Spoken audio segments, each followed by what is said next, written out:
بسم اللہ الرحمن الرحیم۔ السلام علیکم۔ امام زین العابدین اور اسمی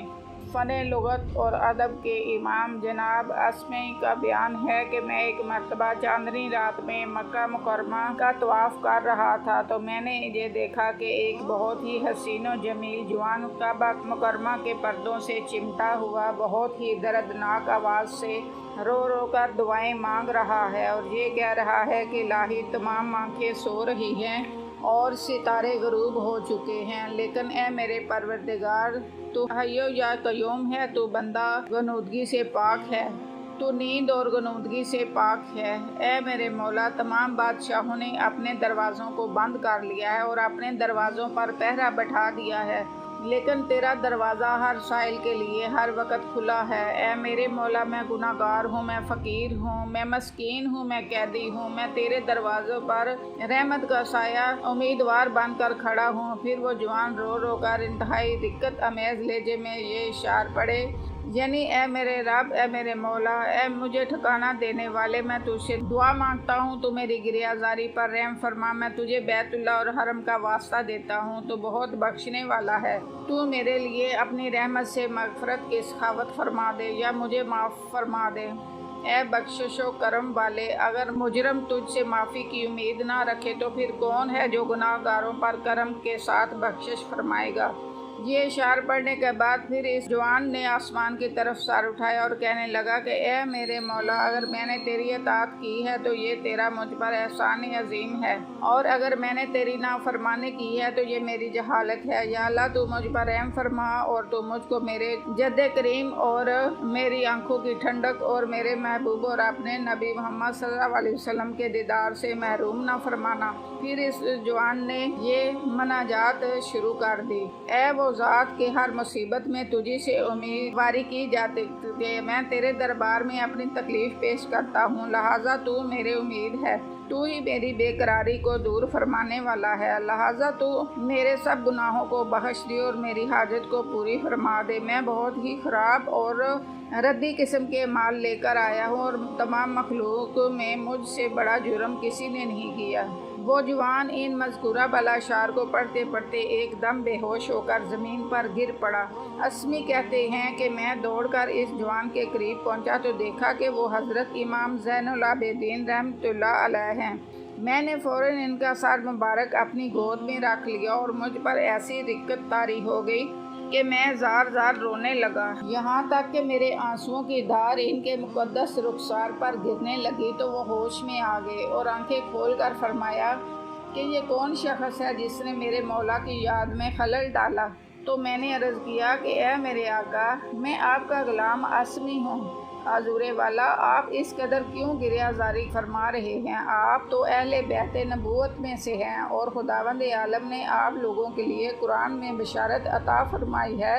یعنی اللہ تعالیٰ یہی چاہتا ہے کہ اہل بیت تم سے ہر پلیتی کو دور رکھے اور تمہیں خوب پاک اور ستھرا بنا دے۔ میری یہ گفتگو سن کر امام زین العابدین رحمۃ اللہ علیہ سیدھے بیٹھ گئے اور فرمایا کہ اے اسمی، کیا تمہیں خبر نہیں کہ اللہ تعالیٰ نے جنت ہر اس شخص کے لیے بنائی ہے جو اس کی اطاعت کرے، خواہ وہ حبشی غلام ہی کیوں نہ ہو، اور جہنم ہر اس شخص کے لیے بنائی ہے جو اس کی نافرمانی کرے، خواہ وہ قریشی بادشاہ ہی کیوں نہ ہو۔ کیا تم اس حاکم عادل کا فرمان نہیں دیکھا کہ جس دن سور بھونکا جائے گا تو نہ کوئی رشتہ دار ان میں رہیں گے اور نہ ایک دوسرے کو پوچھیں گے؟ اس نورانی حکایات کو بار بار پڑھیے اور عبرت حاصل کیجیے کہ اہل بیت نبوت کے چشم و چراغ جانشین خاندان آل ابا نور چشم شہید کربلا حضرت زین العابدین بن حسین رضی اللہ عنہ بن علی رضی اللہ عنہ کی عبادت و ریاضت کا کیا عالم تھا، اور ان کے خوف و خشیت ربانی کا رتبہ کتنی منزل بلند پر فائز تھا۔ بلا شبہ آپ علم نبوت کے وارث اور رشد و ہدایت کے نشان اعظم تھے۔ آپ کی خاندانی عظمت وجاہت کی بلندی پر آسمانوں کی سربلندی بھی قربان، اور آپ کے علمی و عملی کمالات اور علوم مراتب پر ثریا کی رفعت بھی نثار۔ آپ یقیناً سید سادات اور وارث کمالات مولا کائنات ہیں، لیکن اس کے باوجود آپ کی عجز و انکسار کا یہ عالم ہے کہ اسمی جیسا جلیل القدر اور فن لغت و ادب کا امام جب قرآن پڑھ کر ان کے مراتب علیہ ان کو یاد دلاتا ہے تو آپ اس کو یہ جواب دیتے ہیں قیامت کے دن نہ کوئی رشتہ دار ہوگا، نہ کوئی کسی کا پرسان حال ہوگا۔ اللہ اکبر۔ امام مبدوع کا سینہ خوف و خشیت ربانی کا ایسا نورانی سفینہ تھا کہ جس میں تفاخر، بل انصاف اور خاندانی بڑائی کا کبھی گزر ہی نہیں ہو سکتا۔ آپ عجز و انکساری کا ایسا بے مثال مرقع اور تواضع و خاکساری کے ایسے بے مثل پیکر تھے کہ آپ کو دیکھنے والے حیران رہ جاتے تھے۔ آپ کے اس طرز عمل میں آج کل کے سادات کرام کے لیے بہت بڑا درس عبرت ہے، جو اپنی سیادت اور خاندانی شرافت پر ہر دم فخر کرتے رہتے ہیں، بلکہ اس گمانڈ غرور میں علوم و اعمال صالح سے بھی اپنے کو بے نیاز سمجھتے ہیں۔ کاش یہ لوگ حضرت امام زین العابدین کی مقدس زندگی سے سبق حاصل کرتے اور پیکر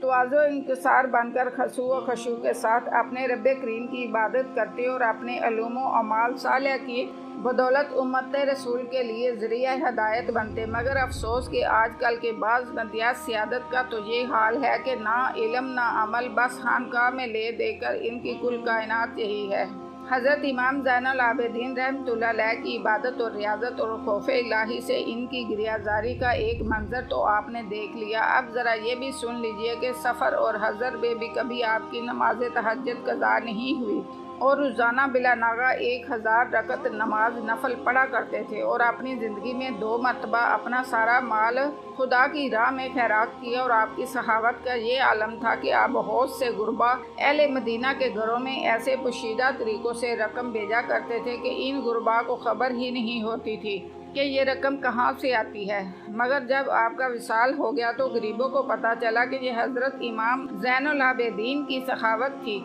آپ کی تہجد اور نفل کی کثرت اور راتوں کو آپ کی آوزاری اور گریہ بے قراری کی وجہ سے تمام امت نے آپ کو زین العابدین کے لقب سے پکارنا شروع کر دیا، اور بلا شبہ آپ اس عظیم الشان لقب کے اہل و مستحق ہیں۔ اللہ اکبر، سچ ہے۔ جزاک اللہ۔